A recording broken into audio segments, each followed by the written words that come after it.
আচ্ছা, আনিসুর রহমান আশরাফি হুজুরকে তো মোটামুটি এখন সবাই চিনেন। বলতে গেলে যার ওয়াজ একদম কলিজায় লাগে। উনার ওয়াজের দ্বারা বর্তমানে যুবক যুবতীরা যে হারে পরিবর্তন হয়েছে, জন্মের পর আমি দেখি নাই কারো ওয়াজে যুবক যুবতীরা বিশেষ করে এত পরিবর্তন হতে।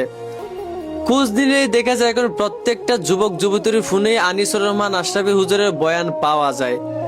কিন্তু আপনি কি বলতে পারবেন সর্বপ্রথম উনার কোন বয়ানটা ভাইরাল হয়েছিল? কোন বয়ানটা সর্বপ্রথম যুবক যুবতীদের কলিজায় গীতেছিল? এই ওয়াজটা কিন্তু একটা সময় পুরো বিশ্ব কাঁপিয়েছিল। এই ওয়াজের দ্বারাই কিন্তু উনি পরিচিতি লাভ করেন।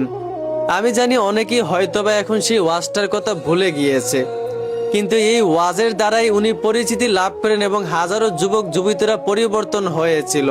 আমার কথা শুনে যদি চিনে থাকেন আমি কোন ওয়াজের কথা বলতেছি, অবশ্যই কমেন্টে সেই ওয়াজের নাম লিখে যাবেন। আশা করি বর্তমান সময়ে যুবক যুবতীরা এই ওয়াজের কথা এখনো মনে রেখেছে।